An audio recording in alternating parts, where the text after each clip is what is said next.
Christina Kadaba, moderator this morning. Thank you so much for coming on. I want to greet all the caregivers. I want to greet all the older adults and all the ladies and gentlemen with us this morning. As usual, it's a bright morning in Bugolobi, and I hope that's the same with you, wherever you are. On behalf of Purposeful Aging team, allow me to welcome you to this important sixth session, Purposeful Aging.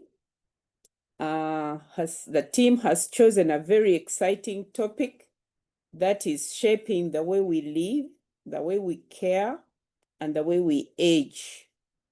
And that is technology and aging. Is it a friend or a foe? Technology and aging, friend or foe?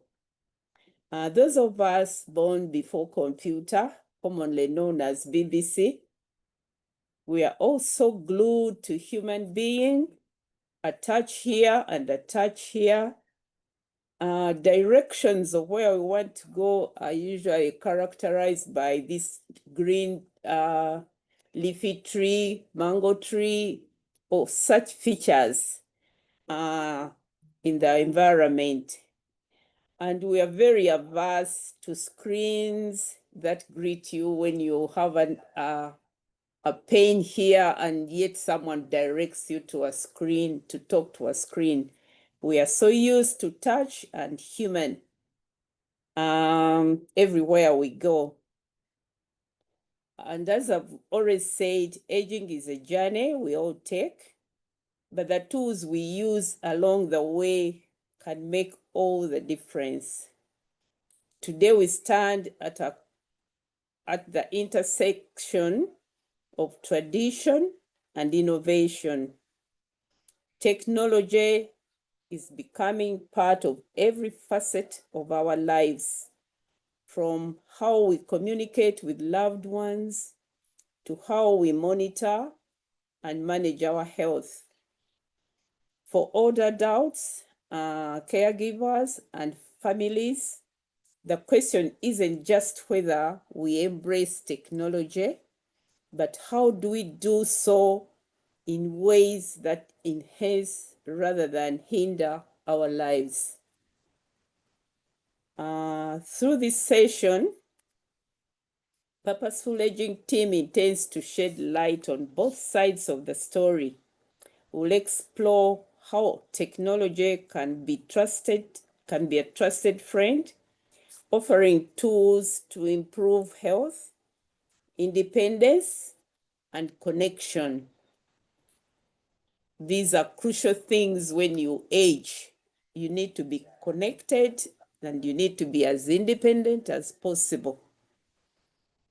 But we'll also discuss potential challenges, the complexity, the barriers, and the risks that might make it feel like a foe.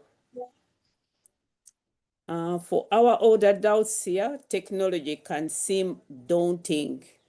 It's not just devices and software. It's about overcoming fears of the unfamiliar and finding tools that genuinely add value to your life. For our caregivers, this is about identifying the right solution that is your responsibility without adding unnecessary complications to the person you care for. And at the end of this session, we hope we'll see that technology doesn't have to be overwhelming puzzle, but something friendly, and with the right approach and right set of mind, it can be helpful partner and that empower rather than intimidates all of us. I'd like at this juncture to introduce our guest speaker. Purposeful Aging is honored to have Engineer Patrick Kadama to lead us through this journey this morning. Engineer Patrick Kadama is a project manager at MTN Uganda and is also director at the ICT Association of Uganda. Good morning, Engineer Patrick Kadama.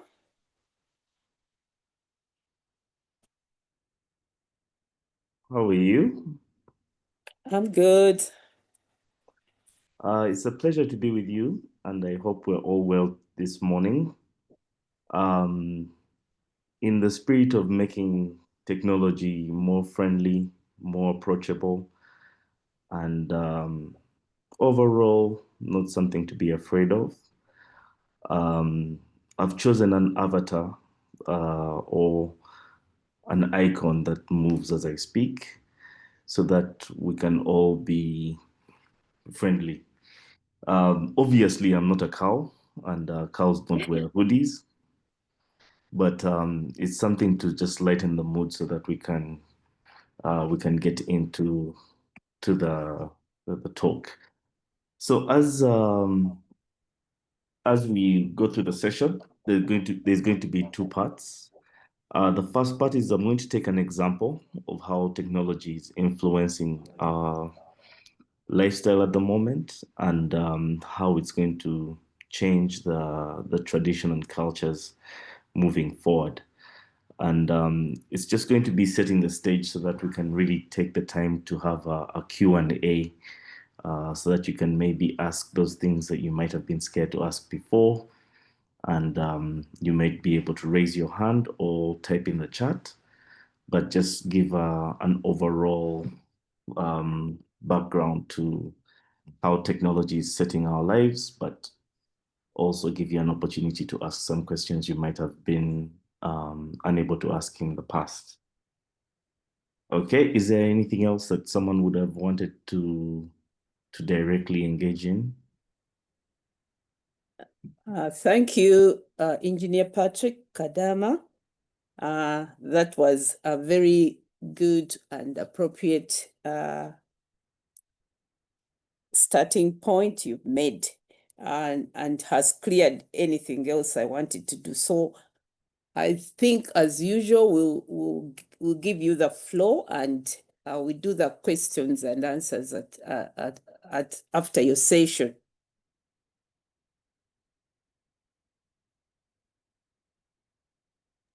Okay, perfect. So one of the things that we've really embraced over the last few years is mobile phones. And some of them might be smartphones, but the majority of them are still the traditional phones. They've helped us bridge gaps, shorten distances, and really get closer to one another. Being able to communicate, to facilitate financially, or to be beneficiaries financially, has really been in our society. One of the things that we have seen over the years is people have begun to use more of their voice as opposed to typing. Um, I think the majority of the BBC generation has a very good understanding of grammar, type of written word. Their spelling and articulation is impeccable. And some of these things we've seen kind of fizzle away, and we're now more in, in touch with how we use our voices. And this has led to a rise of what we're calling voice assistants.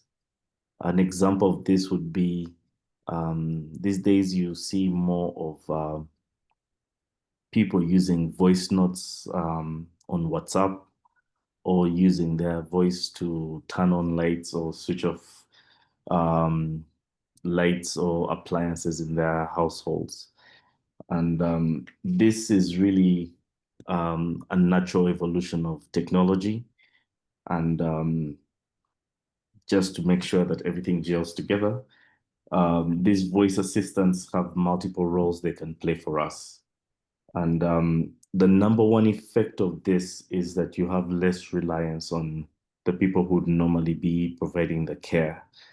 And this means that you might have less people who are providing a direct care, and they would only come in instances where they're really required or where the technology cannot be used appropriately. So the great leaps and bounds that are being taken in countries like Japan, where full robots are being used to provide the direct care, but these still have that missing human touch. The direct impact of these small changes, we're moving from voice to robots, means that there will be cultural and social shifts in the way care is given. You will be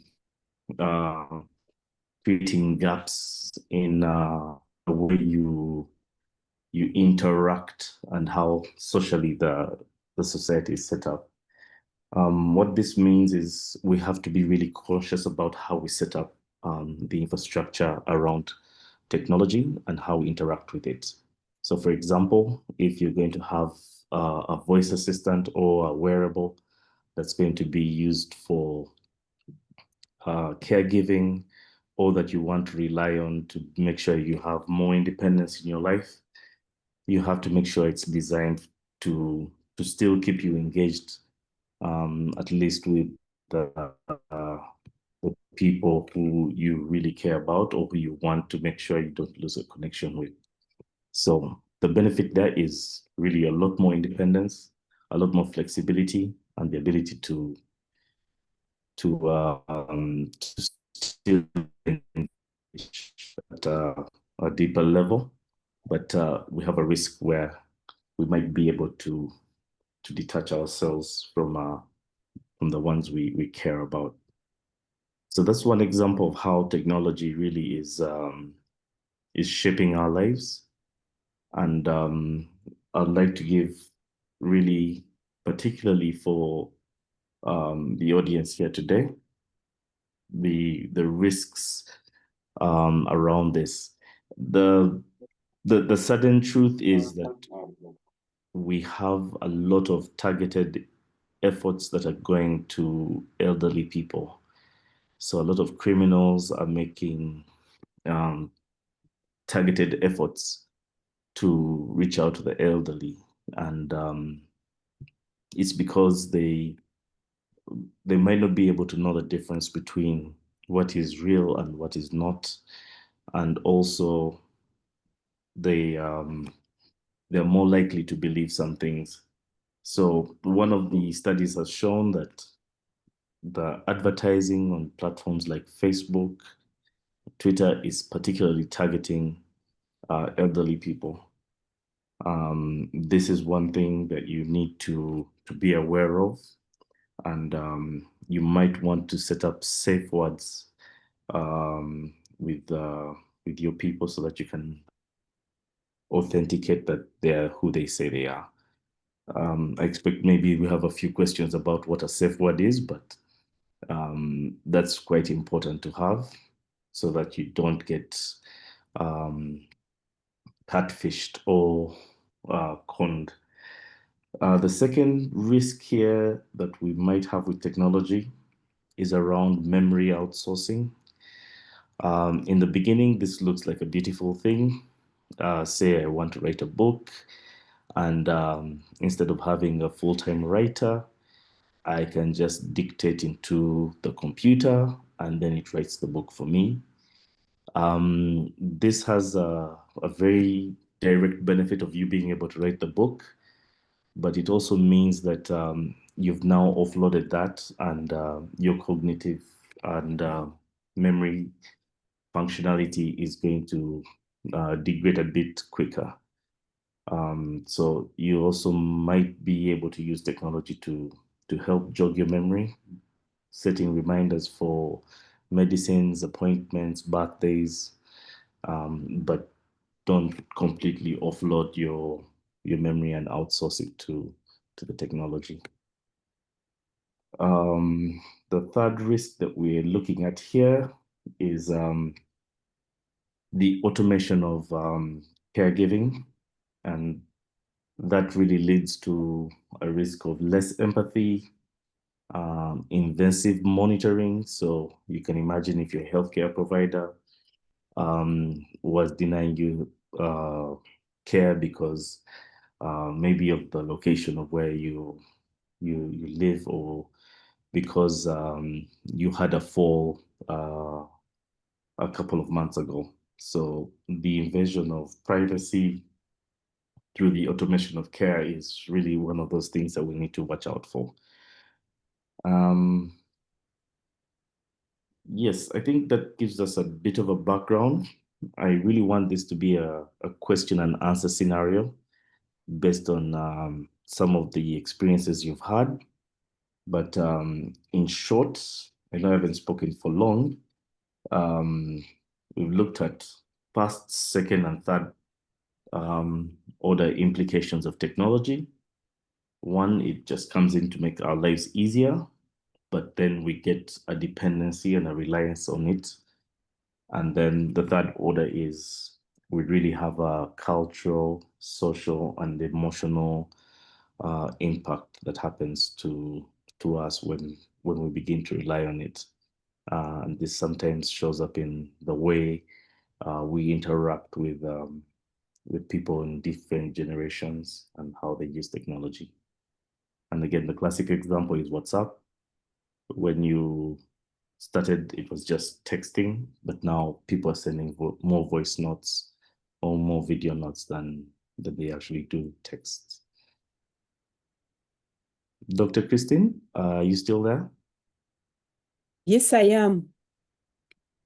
Okay, I'll just want to open it up for questions. And this can be general questions for technology in terms of what apps can we use, specific instances that it can be useful. Thank you so much, Engineer Patrick Kadama, for this brief but deep and rich words. I'm very aware engineers use a few words and you stuck to that perfectly.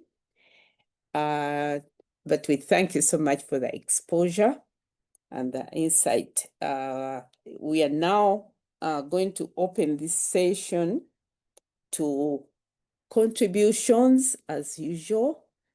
You could raise your virtual hand. You could write in the chat box. And you could also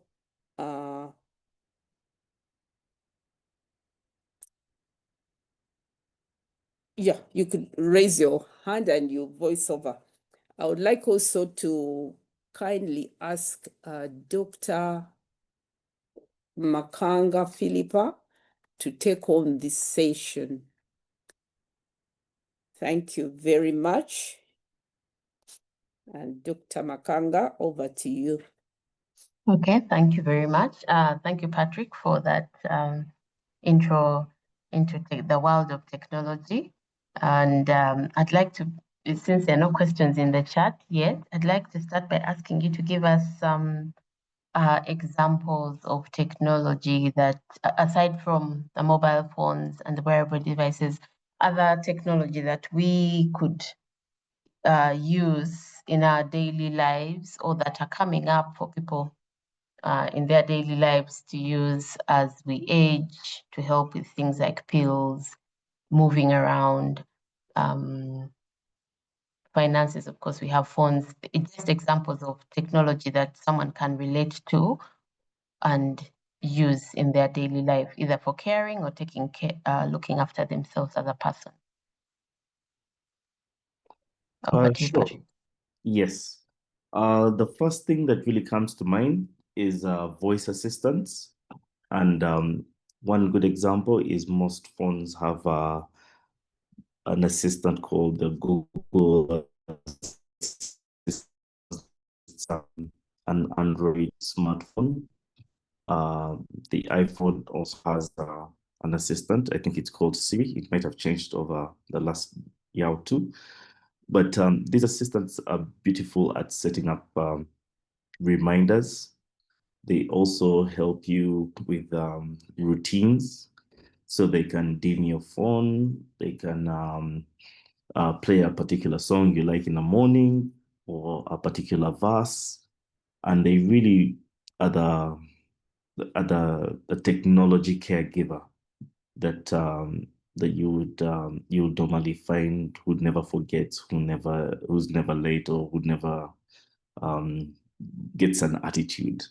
So voice assistants are the number one thing that comes to mind when it comes to the most useful and underused things that most people don't really notice they have.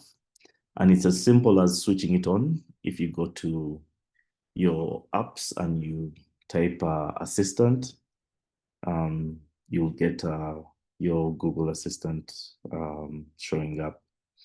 And it's switching it on and saying, every day in the morning, please wake me up with a Bible verse, or every day at this particular time, remind me to take my pills. And religiously, it will set a reminder that will then perform the particular action that you want. It will not take the pills for you, but it will remind you to take the pills. That's the key point to note, not Dr. Philippa. Okay, thank you. There's a question in the chat before I go on with my subsequent questions. What advice can you give our elders here to protect themselves from scammers as they embrace technology, ranging from scammers through, I think that's telco messages, to basic links on WhatsApp? You could take that question as we wait for others to come in or people to raise their hands. Over to you. Yes, sure. The general advice is, if it's too good to be true, it is, and don't do it. The more practical way of ensuring that everything is what it seems is authenticating or doing the background work, the homework. I'll give you an example. I'm going to share my screen.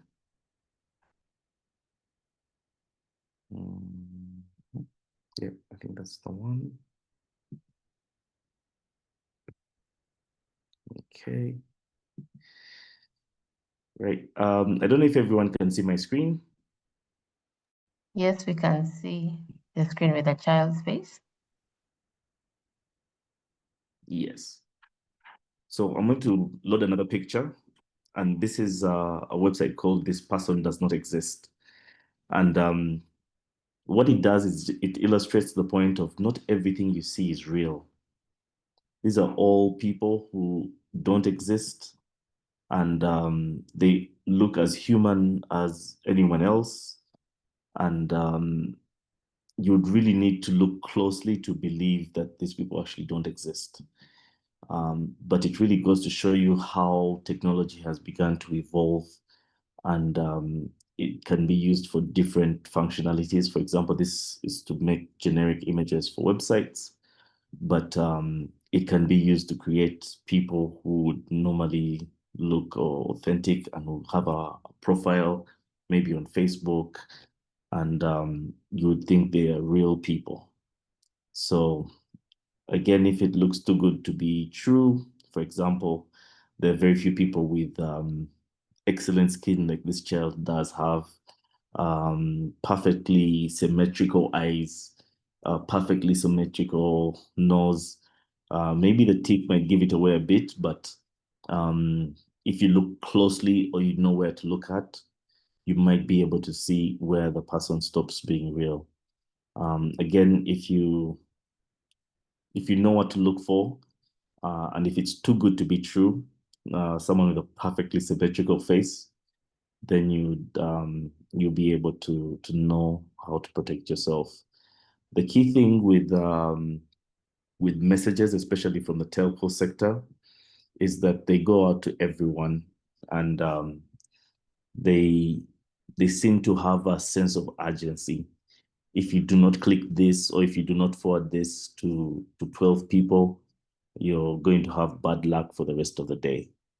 That sense of urgency is a dead giveaway, because the people behind the scamming and the con artists trying to make you perform an action urgently. So the three things that you want to look for are: one, is it too good to be true? Two, it cannot be authenticated. And three, it has a sense of urgency. So those are three things you might want to look at to be able to make a decision on whether it's authentic or not. Dr. Philippa? Yes, following on that question, I'll just ask one more. Is there a way that we can learn, or you can mention some links or websites that are commonly going around on our phone, social media, that may be harmful to people? Because that might be useful to help people avoid scams. Yes. So in general, you want to avoid, I think I'll put this in the chat. You want to avoid Opera News or Phoenix News. They tend to have links that go around places that might not be very secure. You also want to avoid some common links that are shortened. Example, bit.ly, that you don't know exactly where your destination is. I'll give you an example. If, for example, you bank with Equity, and you get a link that someone wants you to log into Equity, but it's not equity.ug, it's equitybankuganda.ug. Such things might look really suspicious, so you'd want to stay away from them. In general, if someone asks you to click a link and sends you a direct message, first have a discussion with them, a chat, to make sure that they know they have sent you the message. Sometimes accounts get hacked, and people are sending messages without the owner's consent. So again, you'd authenticate, watch out for shortened links, and particularly Phoenix and Opera News are known culprits where they tend to go through some suspicious places and collect data. Dr. Philip, I don't know if that was clear enough. Yes, those were some examples that I've actually seen going around. Yes, I'll move on to a question in 2 questions in the chat. If your senior has gotten addicted to social media, e.g. TikTok, and they no longer have time for exercise, how do you use that same technology to control their time on devices? Or maybe you could also, to add to that, how you can use the technology that they have, commonly phones, to help them exercise or move. You can take that. Yeah, first and foremost, they're not alone. There are lots of people who have replaced regular activities with TikTok and other social media. And the easiest way of regulating this is screen time. There's an application that every smartphone has underneath your settings, where you can decide how much time you spend on an application. It will set a reminder for you when you've reached that particular amount of time and remind you to get off it. So if you're strong-willed enough and you would like to stop using an application maybe after an hour or 30 minutes, you could actually use that setting in your phone. It's on every smartphone since 2019, and that's one way of doing it. If you feel you don't have the willpower, or you want an extra level, particularly for TikTok, there's a setting, if you go into the app settings, where you actually set a block for it. And you would use the same method as you would opening your phone, where you would set a password, and after a particular time, that password needs to be entered. So you'd want to get someone else to put in a password that you don't know, that will allow the app to block access, and only the person who you've given the phone to put in a password would know how to use it.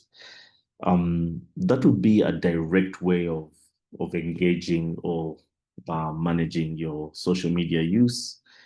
But a more, let's say, engaging way is once the reminder comes up, you actually just get up or start walking or exercising. Just having a trigger in your head that you would use to have a more positive activity happens when you see the reminder. So there are some direct ways where you can have the reminder, have a password, be locked out of the social media, or you can have a more responsive and a lighter way of dealing with it, where you have a bit more control, or you have a bit more triggers.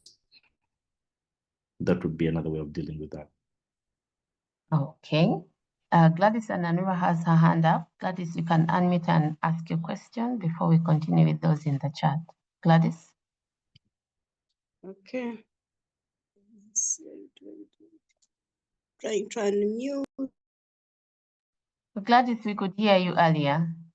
You have now you're unmuted. Yes. Go on. No, you're muted now. Okay. Can you hear me? Yes, we can. Okay. Good morning. Good morning, Glad to Gladys. be part of this program. As a psychologist, I'm a counseling psychologist. I have seen and dealt with old people whom technology causes anxiety to. First of all, they receive those messages that talk about health. They are now very common. They give you a description of, if you're feeling this, then you have cancer. If you're feeling this, then you have this, and it causes tension. And it has taken people Hello? into, yes, please. Go on, Gladys. And it has also taken people into self-medication, looking for different herbs that do certain things. How can we have such controlled? Then my second question is about messages. Sometimes I have a person who is having dementia. So sometimes like these messages of water bills and what, they come and she quickly will look for money to go and pay.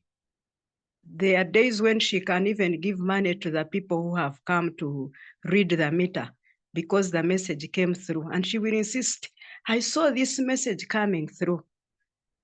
I don't know if we can get those numbers of such people from receiving such messages. I don't know what advice you could give us.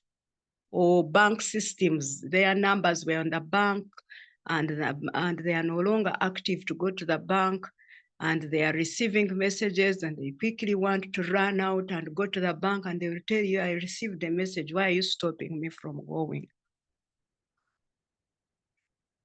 How can we handle in such situations? Oh, thank you, Gladys. Patrick, are you able to take those two questions, please? Yes, I got the first part around the anxiety on technology, and I also got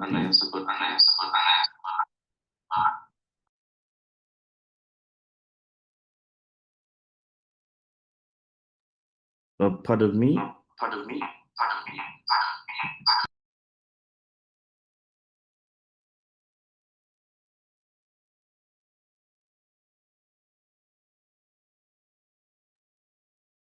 Okay. Sorry, my connection broke there. I was trying to join using my phone again, but I got the question from Gladys around anxiety when using technology, especially around health messaging. And I don't know if there was a second part to the question. Yes, her second question was there are these messages that you get on the phone, and someone will insist on giving money to have the someone to go and pay, for example, a water bill. It may or may not be true, or the message may be from the bank. So how can you, is there a way, Gladys was asking if there's a way to stop those messages from coming, or how to control that, or help, what advice you'd give around that? Yeah, sure. The easiest way, obviously, is to stop messages from coming, and for that, both the major networks, Airtel and MTN in Uganda, have what is mandated by law called "Do Not Disturb," where spam messages or random people should not be able to get to you with these messages. It stops some, it doesn't stop all.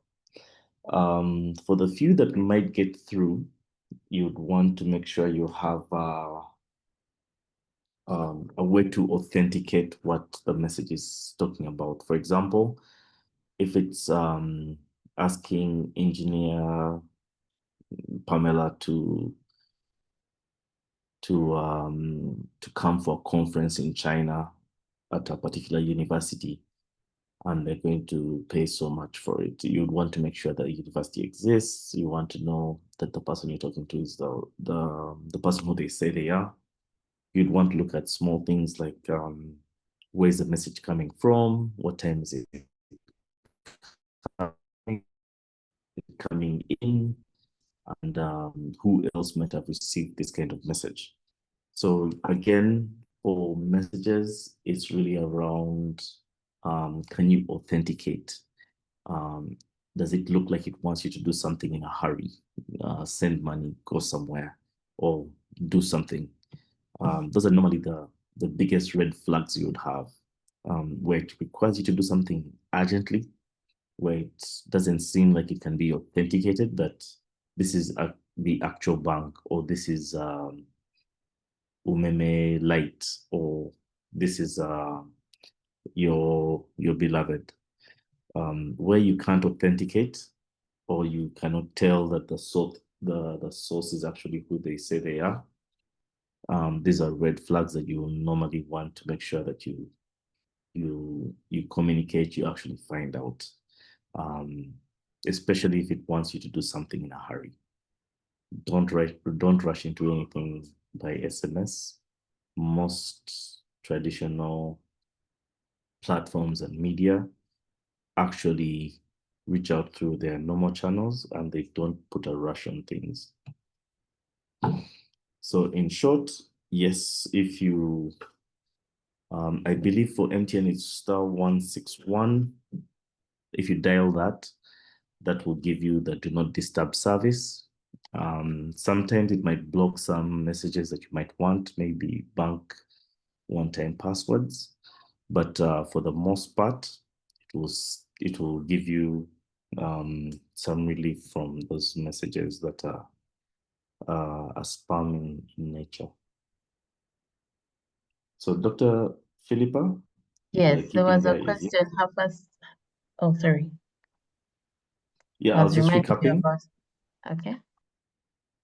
Yeah, the most telecom service, at least in Uganda, have a do not disturb function, and that will help you relieve yourself of some spam. And then for that spam that gets through, it helps to make sure you authenticate, but also if it seems like it wants you to do something in a hurry, you would know that that's not an authentic message, so you want to ignore that. Doctor, what was the second question you wanted me to deal with?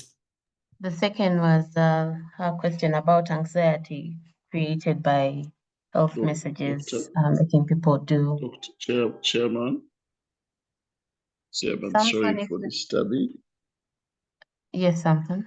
I think I would love to have the questions more broadened out to worldwide other than just Uganda, because some of us are actually not there.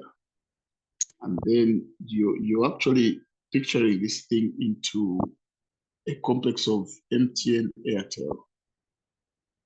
When you actually context this thing into the aging, the elderly, it's a broad thing. It's a broader thing that some elderly people actually have the benefit of it and don't benefit out of it.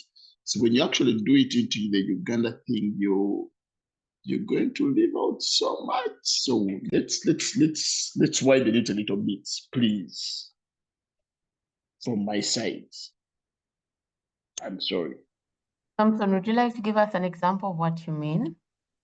Yes. For example, I'm doing a pilot study on social services for the likes of the elderly people who do benefits, who get benefits from the USA. And we're doing a pilot study where majority of them have to log on their details onto a website. And we're having complication where majority of the elderly people can't actually even just going to Google is a problem. I'm speaking to Uncle. They can't actually go to Google. So you find that the elderly people, when they're given gadgets, they have the gadgets, they know where Google is, they know what to do. Yes, they know what to do. But all this information to them is like a gimmick. They look at the information, they're like, yes, we have the information. It comes, go to, let me say, a benefits card, go to, I don't know, go to NSSF, go to Social Security. Them going to that thing is like complicated to them. That when they go to the information, they actually can't know which is the right website to go to. I've had so many of them who come and they're like, they look at it and they're like, I'm scared. I can't even click to that website itself. Please. I can't even click the website itself. Reasons why: they are not tech savvy. So like they said, aging as in the elderly has its challenges. How do we actually incorporate these elderly more into, because when you say you're already scaring them about let me say, the spam that is coming on, how will an elderly know that this is spam? Because even me myself, I probably won't know spam, yet I've had IT into my first degree. But my daughter has downloaded lots of stuff on my phone 6 weeks ago. And I was stuck at some point until I sat down and said, how do I actually get back to my basics of knowing my IT into eliminating these spam? Because the spam people are way ahead of us. Let me tell you guys, Hispanics and African Americans are way above what we think in Uganda. These guys are 100 million miles in spamming us. When it comes to fraud or hacking into our systems, they are class, as in 1,000 classes above any of us. That I'll tell everyone here on this line. These guys sit every day and mentor themselves. How do we break into these social people? They have a classification 60 to 65, 65 to 70. They've classified those things, and these people are, as you're at work, like Patrick is at work. He has his load that says, oh, you need to do either mobile money we need to do ABCD. There are guys who are doing hacking as a job. So we need to think as we task Papa onto this mission of the elderly. I think the topic has to widen a little bit. I think it is much wider than what we actually thought. That is why actually I said I'm going to sit tonight and make sure I log in for reasons, because this topic is so wide. So I'm sorry, Papa, that you're doing so well and you're giving us so much good information. However, we need to give it as in two subsections, as in this subsection, then this one. How do you do this? How do you do this? But also, what is there for this elderly? How do you help them, guide them into others? That if, let me say, Dr. Patrick is logging into wherever he's doing his taxes, over URA, over wherever, what does he do? When he logs in, who is on? When the URA guy is logging, the tax pin, because you can put in your TIN, and then someone from somewhere has already tagged in your TIN, and he's already copied it. And when he copies the pin, boom, it's gonna actually be faster than you, because for you, you're taking your time. That is why they say your social in the UK or your national security number in the UK is more sensitive than anything else, because that is what the hackers look for. Once they get those two details, your TIN in Uganda or your NSSF number, you're gone. He will be faster than you. By the time you log in your details, he's gone. He's probably taken everything that you wanted. So we need to be more careful as in how do we actually guide the elderly into access of information into this IT thing. Thank you very much. I submit. Okay, thanks, Samson. For that broader picture, I think it speaks to something I was going to ask later for Patrick to talk about. One, what tips we can give the elderly to reduce the anxiety they feel learning or using technology. And also the second point you made about hackers and issues around that security. He's probably talked a bit about that, but this is an interactive session. That's why I asked you to give us examples or to share your experience, because we are learning from each other here. He doesn't have all the questions. Doctor, as you said, I can clearly tell you what we have in Uganda is nothing. The Americans are away, as in a trillion miles above us. These guys have penetrated into what I would call the NSSF or URA systems of our Uganda. They break into those systems for reasons. Their empathy, integrity issues are way at 0%. They actually don't value them at all. All they think about is money. So they actually think about because I've seen elderly guys at the facility I work at social services, and these guys are coming and they're crying for their social securities have been broken into. Someone is using them. Someone has been swindling money off them and all that. The key issue here comes: how do you protect your NSSF number? How do you protect your TIN number?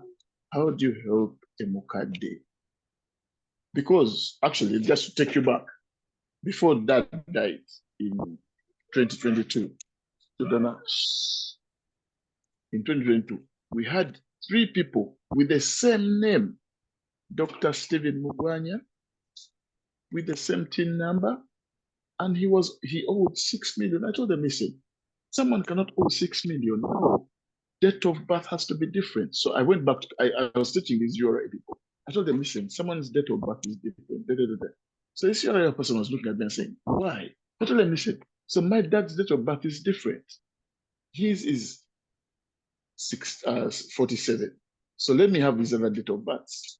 So this man looked at me and said, oh, so I told him, listen, this is why I get you guys. So you guys have actually synchronized this to be the same but it's different. This is 1947. So these other guys are different date of birth, but the same name. So you want to put a date on my dad, yet it is not. And they could not actually realize it. So our own African people don't even know the primary key of a database. A database primary key is your date of birth that links you up and puts you where you actually associate, because that is very key. That we might be Samson Mugwanya when we might be 4 in Kampala, but our dates of birth are different. So when my date of birth comes up, it will show that I'm different from these other 3 Samson Mugwanyas. But in Kampala, we don't respect that. In Kampala, we're like, oh, no, you Samson Mugwanya, hey, bakubanja milioni 5 mu URA, 1 Minister of Water, 1 million Mazi, UEB. And then the next thing you see, people are clubbing you out. But yet yours is different. Yours is at 0. So we also need to actually educate people or sensitize people about that your key identity is your date of birth as a database system. Chidagambo, Philippa Kadama, you could be 6 from Busoga. Na ye dates of birth za mwezanja ulo. Ati mu system wali, bala gambo, Philippa, bakubanja milioni 10. Ogenda kutuna Philippa Kadama, Philippa Kadama is 000. Ngono gwe babanja milioni 10 wana 2004. Gwenga wali wa 1980. And then you're like, anage. So you're putting the mukadere on pressure. Ninga tawadeta ina kuba ku pressure. So I think we need to go back. Yeah. I'm sorry. Thank you for that practical. Well, it is actually a real life example, and I think it gives us, in summary, what you've given us is a nice way to tell caregivers or people working or living with elderly to be able to help them manage and authenticate what Patrick has been calling authenticating, checking that this information is actually authentic and right, so that we don't get into problems of paying money or losing money. I'd like us to go back to the question from, I think it was Gladys or Grace, about anxiety around messages that we receive on social media. Patrick, over to you on that. Yes, I think Samson has brought into really sharp focus the real dangers. I didn't want to cause any undue anxiety, but this really puts into perspective what we really face today. I'm going to answer some, and I'm going to answer Gladys in the same package. If we're going to take a global look at this, and we're going to be realistic with this, there are really many threats that are out there. And if you take these 3 steps, as a caregiver, as a senior, you will be a bit more protected. They're not foolproof, but they are what is industry standard and what would help you manage your safety, and will make sure that you're at least safer from 90% of the attacks. With my work regularly, we see that we have over 2,000 attempts on the network a day. Those are people trying to get in without the correct credentials, the people faking other people's credentials, and so forth. And this is rather alarming. And you can imagine if it happens on a personal scale, you might not be able to sleep at night. But have no fear. If you take these 3 steps, especially from where we're sitting today, you'll be able to we'll put the chat as well. Huh? You'll be able to protect yourself. So the first 2 are, 1, we need to really equip ourselves with easy to use tools. As we grow older, we might not be able to, for example, our fingerprints might not be able to be as clear as possible. we need to find ways of logging into devices, maybe face detection or iris detection. We need to set up these devices in an easy to use and senior friendly way.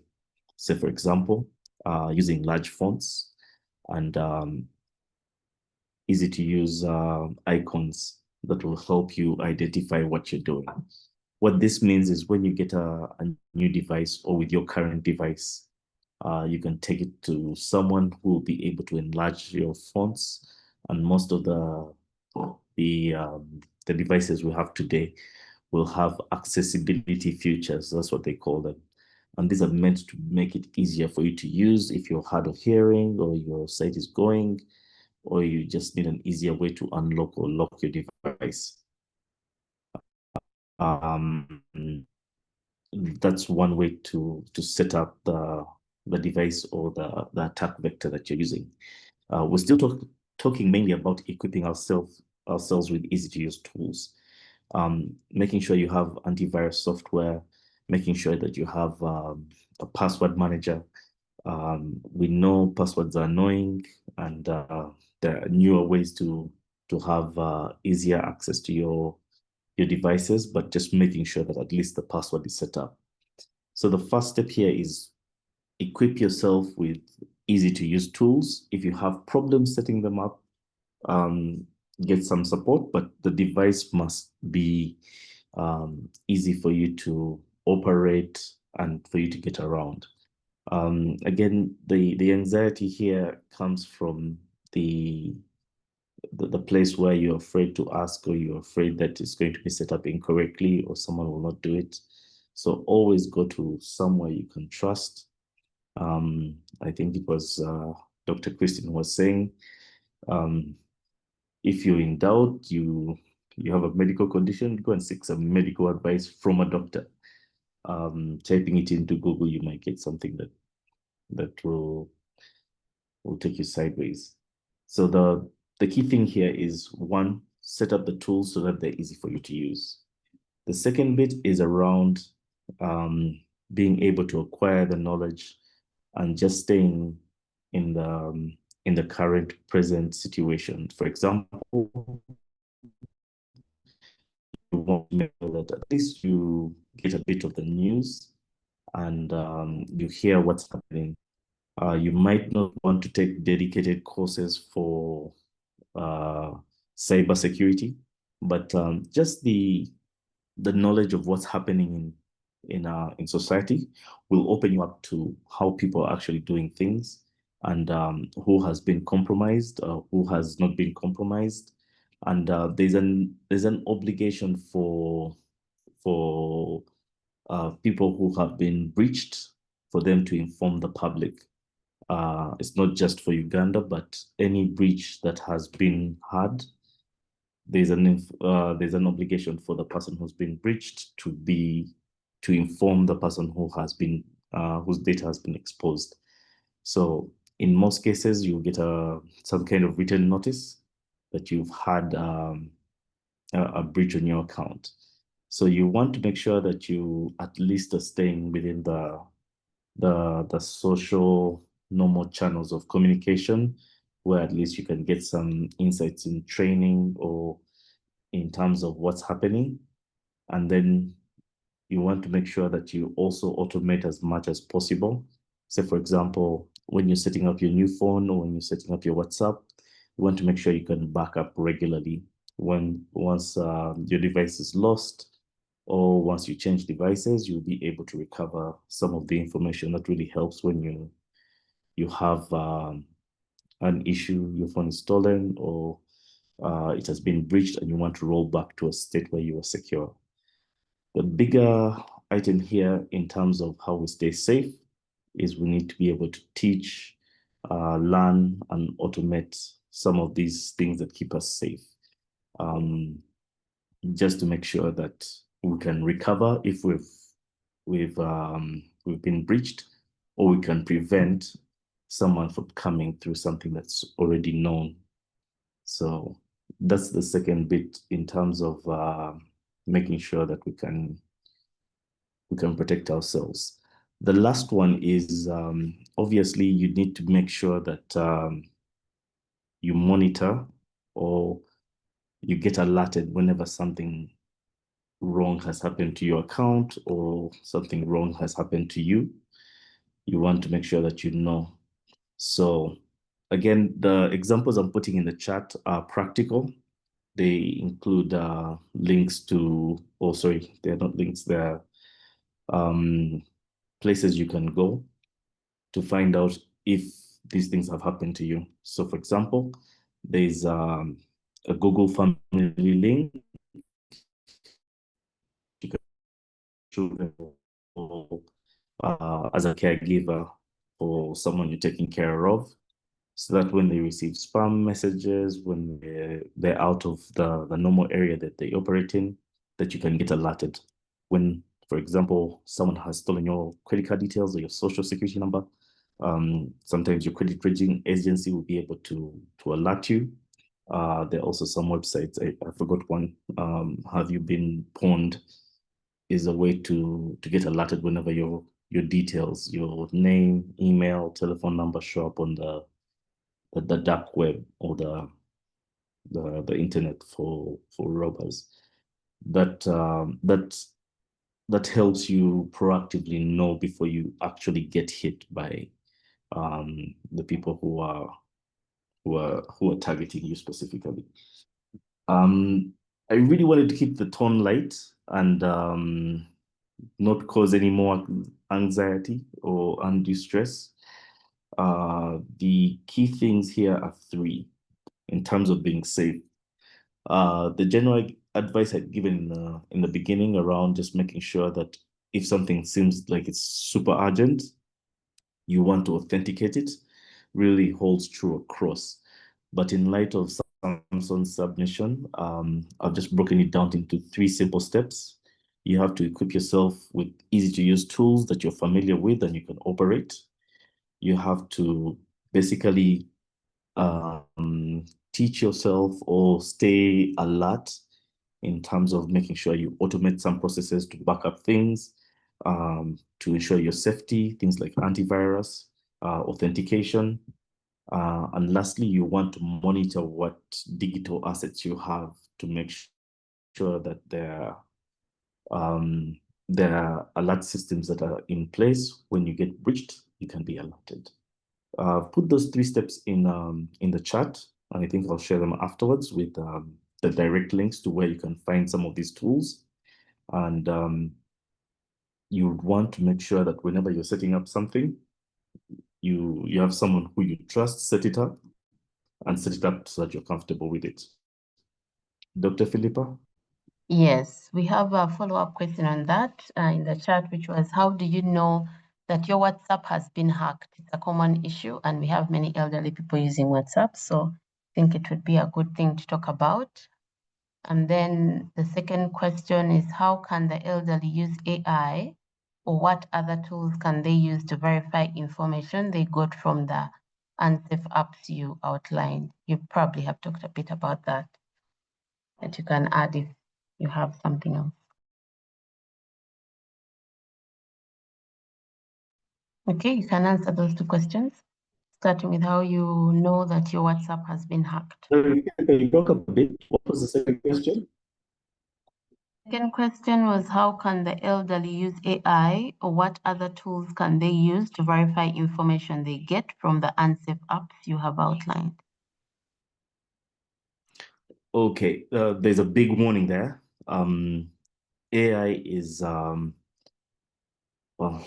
it's not really intelligent, and it doesn't replace correct or authoritative sources of information. It's really just a best guess. It's a machine guessing and attempting to look like it's been heavily informed. So with the second question now, which I'll start with, I'm very deeply interested in AI. But one, you want to make sure your use is controlled, and also that you double check whatever you get from it. So it's a very, very useful tool, and it's more of an assistant as opposed to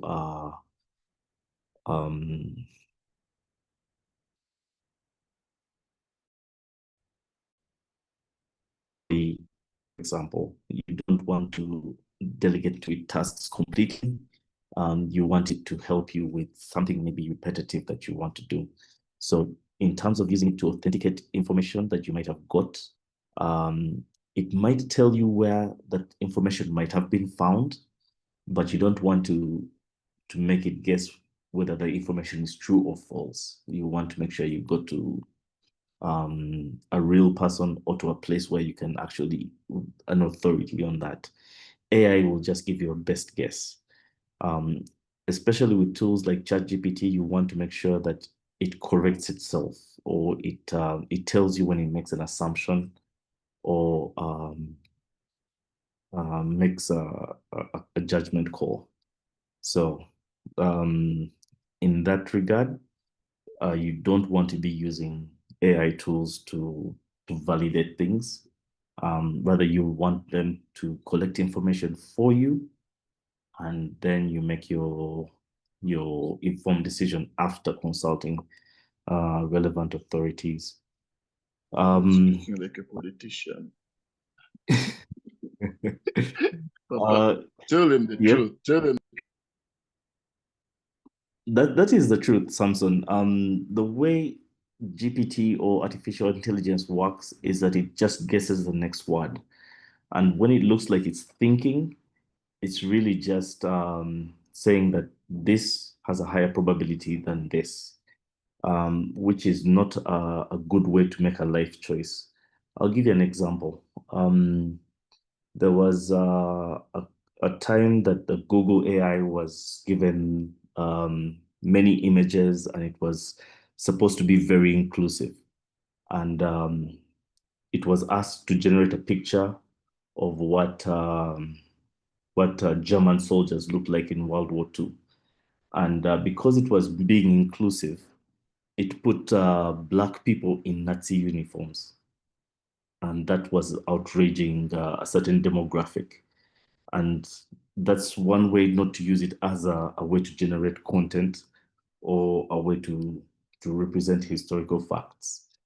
So the politics is because there's a certain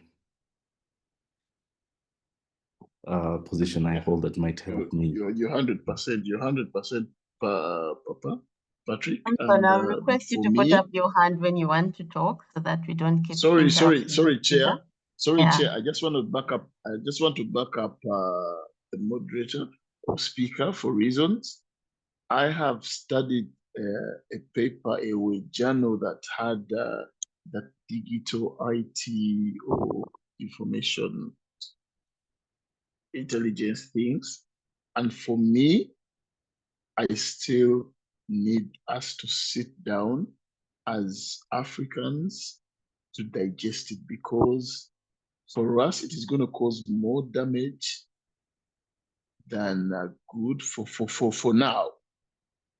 Until we actually master it well, we actually need to sit down and actually be like, you know what, guys, are we ready for this, or aren't we ready? Because its outcomes are very good, but it has its negatives. But how do we actually curb those negatives? And with our like economies or countries, or even now with all the rights that people have, how do you actually curb those things for IT people?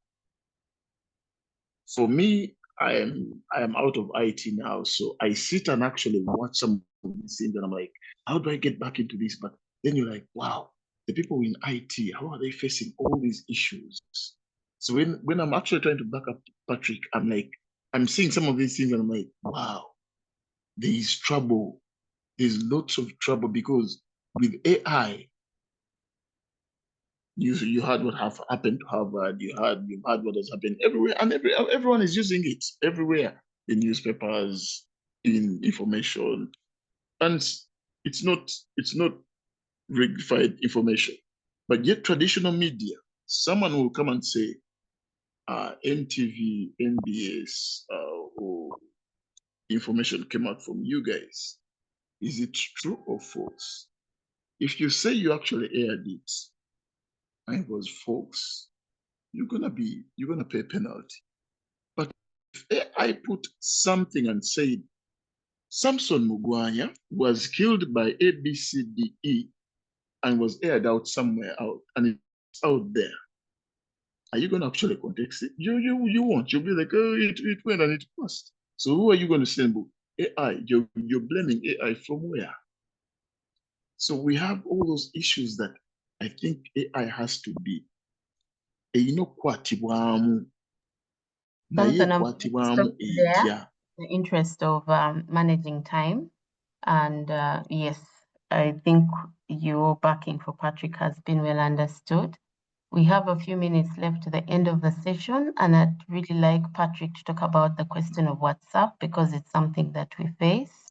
And then I'll have Dallin come in with his question. Patrick, if you can talk about yes. the question we didn't answer on WhatsApp. Yes, for WhatsApp, the quickest way to notice it is you get logged out from devices that you're currently using. That's the biggest telltale sign. So if you have it on your computer and it logs you out without you initiating that logout, then you're likely been hacked. The other way is you start getting messages from people saying that you've sent me a link about a giveaway of a Lamborghini or of a car, and that's another telltale sign that you've been hacked. Most hackers really want to impersonate you, so they'll pretend to be you. They'll clone your voice using the AI. They can now even make videos using just a few minutes or clips that you've shared on Facebook or your socials. They'll try to use your fingerprint if you've exposed your fingers in pictures when you're making the peace sign, or just gestures that expose your fingerprints. They can be enhanced if the photo is good enough. So the main thing is that they try to impersonate you, and once that goes out, people will then notice and try to get back to you. So the two biggest telltale signs are being logged out of devices, and when people start contacting you saying that you've asked them for joining maybe a particular cause, or you send out a message that you are not aware of. Those are the two biggest signs that you've been hacked. Just maybe to make sure that we're all on the same page. In May, I was privileged to attend the first AI summit in Africa, and yes, AI is here, and it is about, yes, how we understand it. The example I gave in the beginning about first, second, and third order impacts of technology really comes to mind here. It is now our caregivers, our children, who are really going to shape what AI looks like in the future. For example, the people who have attempted to deploy software for banks to curb fraud or to provide credit rating. And once it works in San Francisco, they try and transplant it into Uganda with disastrous effects. And it's us to really chime in and shape it as it was. So I agree with Samson on that. But maybe we can have a more longer and spirited conversation around this a bit later. Dr. Philippa? Yes, thank you, Bob. I see Darlene's hand has gone down, but there's a question on how to protect our parents who are active on social media, like TikTok and YouTube, for non-financial purposes or reasons. Sorry, can I just chip in? I put my hand down because it acknowledged it, so. Oh, okay. Yeah. Patrick, you can talk about that question, and then Darlene will ask, or Darlene, you can ask your question, and then he'll answer both. Thank you. It wasn't more of a question, actually, it was more of a contribution. I think it was Gladys who mentioned somebody who's kind of got some cognitive impairment and goes out to pay a bill. Oops. Can you hear me? Yes, we can hear you. I Sorry. think. Yeah, I think it's important for we probably have talked about this before, for everybody to consider an EPOA, because these come in handy in these situations. And I think anybody who is cognitively impaired should not be allowed to, or should have a proper assessment to see whether they are fit to handle their finances.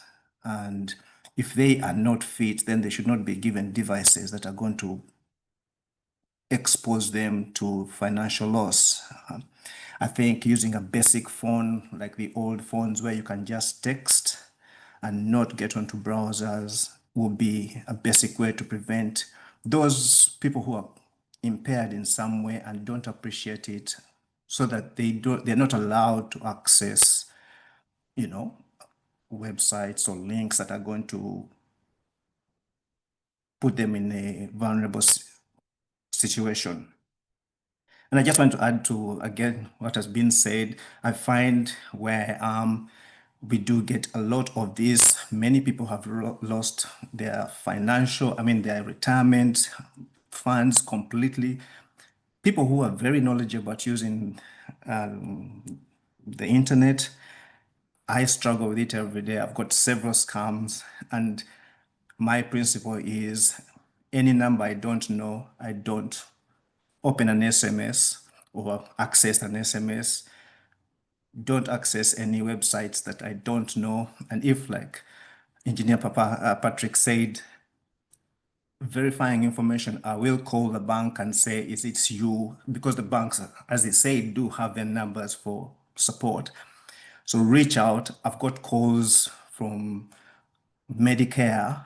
Somebody calls me with information about my practice. No, they're down to the very detail. And I've told them, hang up, please.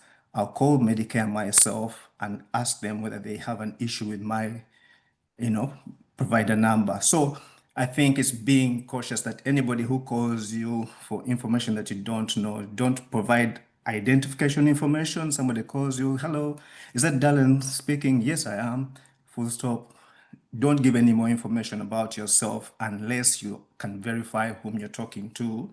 And this is really family, I think I keep it to those basics. And that way you avoid, because what they do, they solicit your information and then they'll use it afterwards.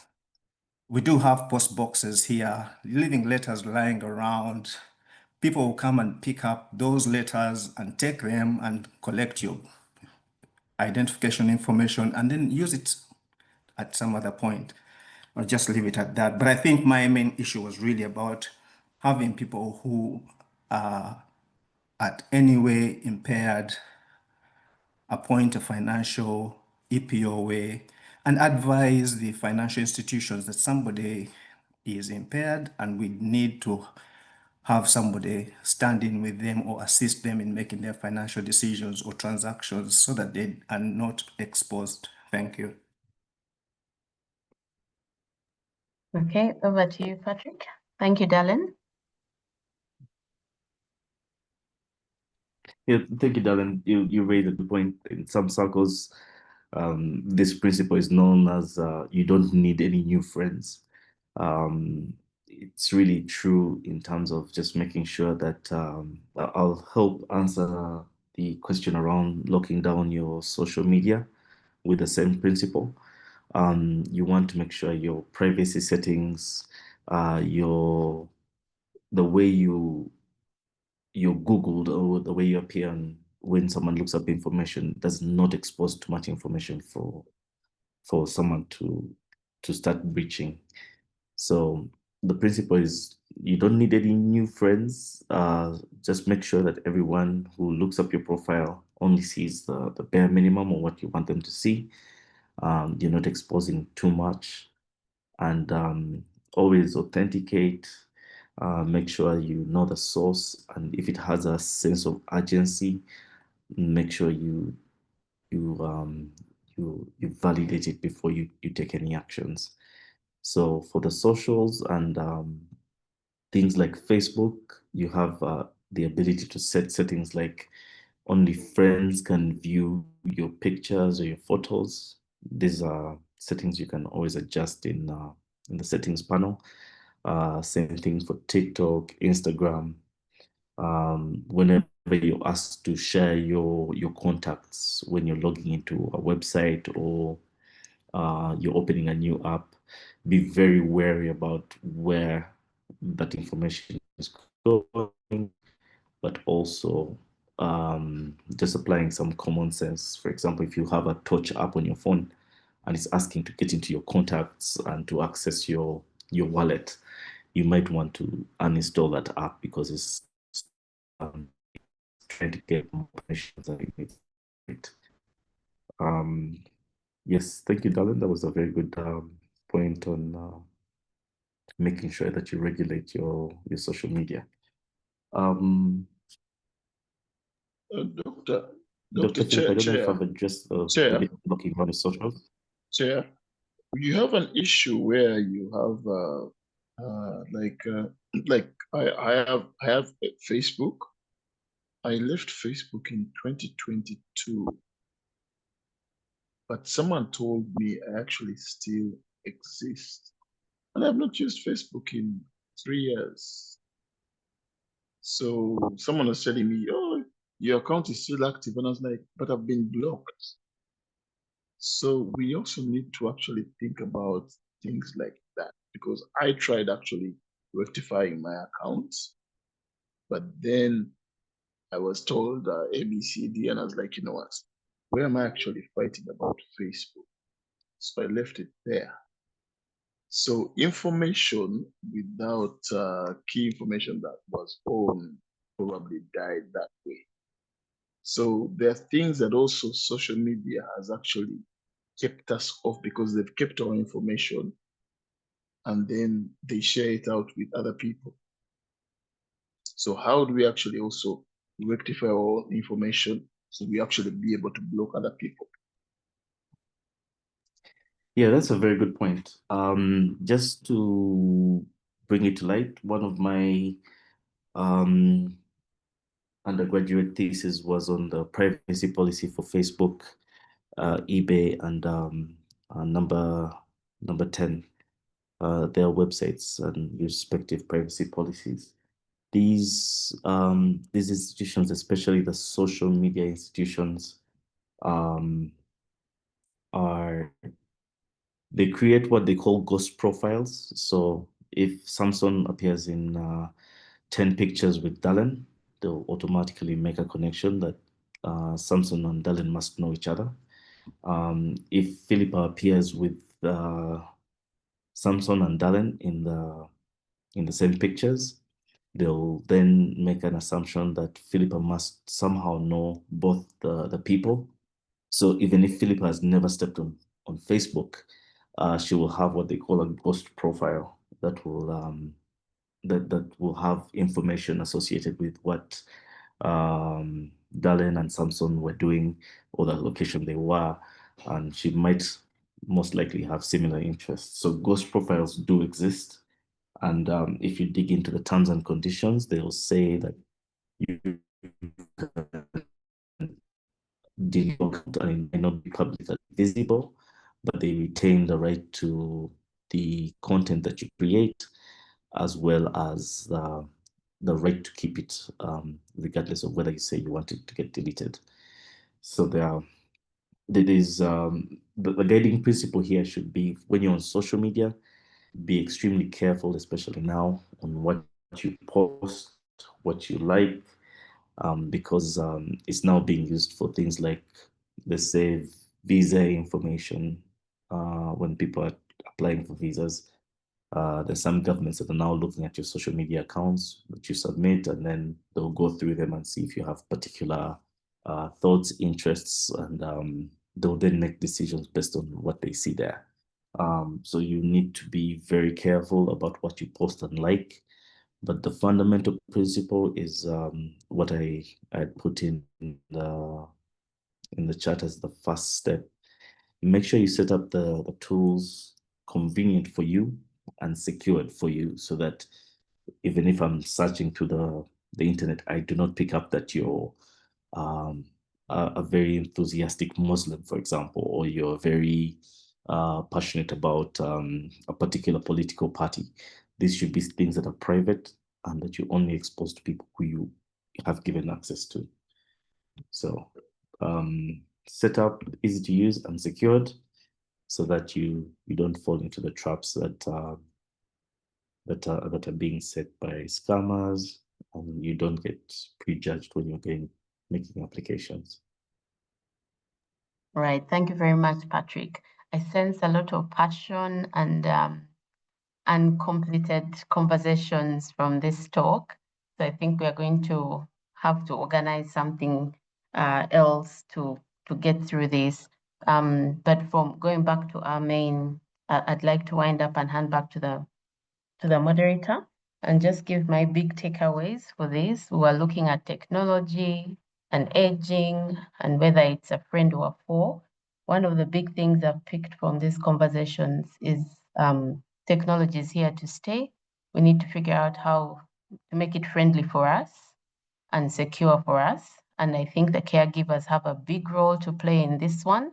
So as we age, we need to have that trusted person who you can help set up, who can help you set up whatever device or technology you're using so that it's safe and secure for you to use and also usable for you.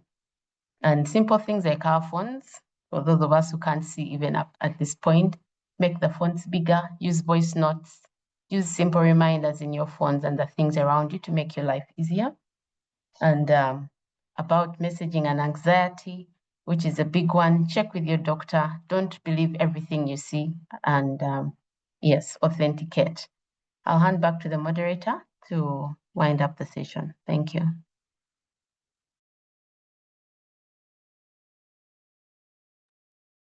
Thank you very much, Dr. Makanga, for moderating that Q&A. You have ably summarized most of the takeaway points we've had this morning. So I'll just do the usual housekeeping. Thank you so much, Engineer Patrick Kadama, for this very engaging session. Obviously, there's a lot we need to share, but we are very grateful for the time you've given us to get a sneak peek into this technology. I would like kindly to ask for, like Oliver Twist, ask for more of your time soon. I want to thank all the caregivers who have listened. I've seen some questions, particularly for caregivers coming in at the very end of the session. We are sorry we haven't maybe particularly answered them, but we shall certainly arrange another session for this. Thank you so much, Elder Douse. You've engaged very well, actively in this session, and this is what we want to have as purposeful aging. Just want to again remind you that our sessions do take part at 10 a.m. every last Saturday of the month. And if you have missed it or you would like to contribute more to the conversation, there's a YouTube channel which airs the past sessions. Please visit it and subscribe to it. Thank you so much, everyone who has logged on, whether you are a caregiver or just a visitor. We are grateful, and we hope all of you have picked good points to continue aging purposefully as the team intends to have. Thank you, Engineer Patrick Kadama, and see you at end of July when we have something to do with the dental care for the elderly. Thank you all and have a good day. Bye-bye.